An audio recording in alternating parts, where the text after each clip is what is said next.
Okay, if I have butane, butane can freely rotate, as we talked about when we did conformational isomers, Newman projections.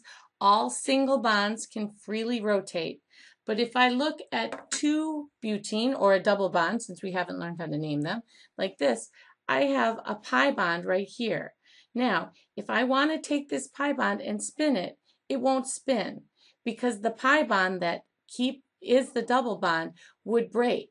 So one of the things we're going to learn in this little lesson is about the fact that you can have stereoisomers of alkenes that you can't have with alkanes.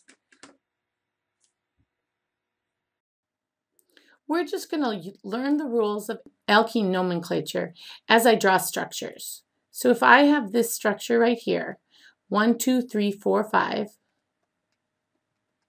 instead of pentane, it's pentene. And you have to specify where that double bond is. So it's 1-pentene.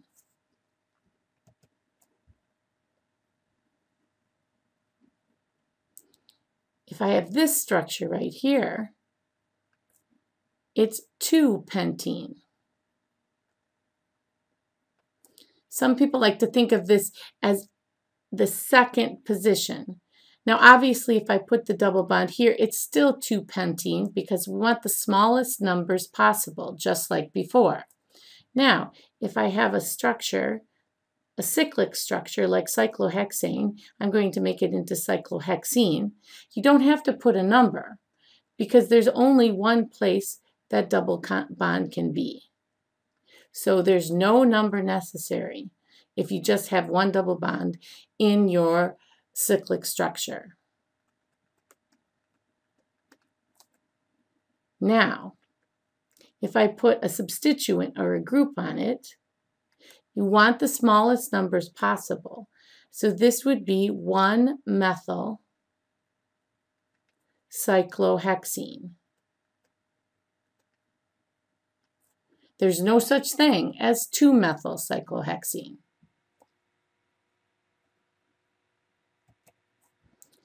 Now, one of the things that I think trips people up a little bit is if I have a structure like this. We want the smallest numbers possible, but alkenes take precedence over groups, and you have to number across the double bond. So this goes from 1 to 2. So even though this doesn't feel like the smallest numbers possible, this would be 1,6 dimethyl cyclohexene. So you number across the double bond, and double bonds take precedence. Now, if you have more than one alkene, you have to specify that. So this structure right here would be 1,3 butadiene. So the multiples of the enes, you're going to use di, tri, tetra, etc.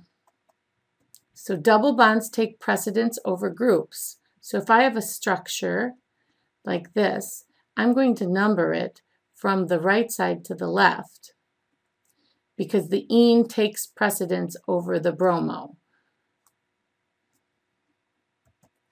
So this would be 5-bromo,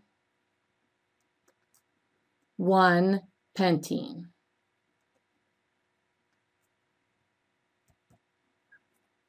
Alkynes are named similarly. You have to get used to looking at them when you draw them in sticks.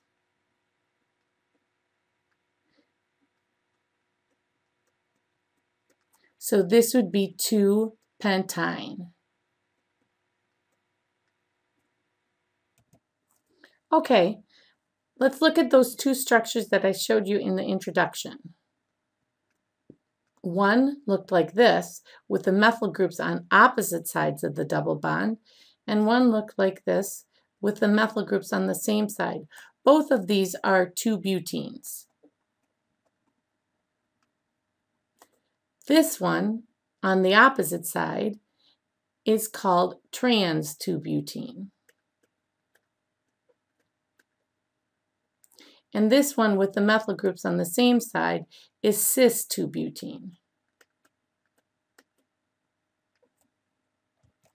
Sometimes my students have had a harder time seeing which side's opposite, so I just make them extend the double bond a little bit.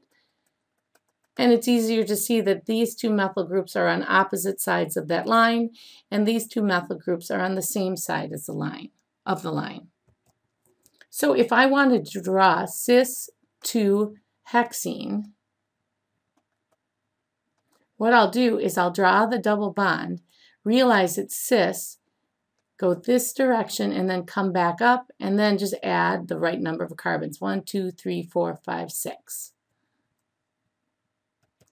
Well, naming stereoisomers when you have di-substituted alkenes, it's fairly straightforward.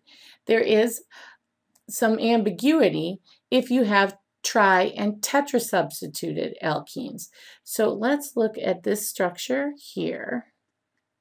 Again, it's a 2-butene, but I'm adding a bromo here. So the base name is going to be 2-bromo, 2-butene. But it's not clear which one cis or trans. So we're going to use a different system to name structures that have 3 and 4 things on the double bond. We are going to use German words. E stands for entgegen, which means opposite, auf Deutsch. And Z stands for zusammen. I don't know if I pronounce it right, but that means together in German. So there's a system called the Kahn-Ingold-Prelog conventions to rank substituents on the double bond. So what we're going to do is look at this carbon right here and see what substituents are attached to it. There's a bromine. It's heavier than the carbon. So the bromine gets the 1 and the carbon gets the 2. We go over to the other carbon in the double bond. This one has a carbon here, and in space right here is a hydrogen that we don't draw. So that gets a 2. Now I'm going to extend my double bond and look at whether the ones are on the same side or together, which they are, or on opposite sides. So this structure would be Z, 2-bromo, 2-butene. So let's go the other way. Let's take a name and then draw the structure from it. So I want to draw Z, 1-chloropropane, or propene. What you do is just draw 1-chloropropene. Here I go, 1-chloropropene. And then you have a 50-50 shot of seeing if you got it right. So if I want to see if I get this right, I'm going to put my numbers. 1 beats chlorine, beats the H. Carbon beats the H. And if I look at this structure, I don't have Z, I have E. So I'm going to redraw the structure and just switch one of these. So I'll just switch one side. And now I have Z, 1-chloropropene.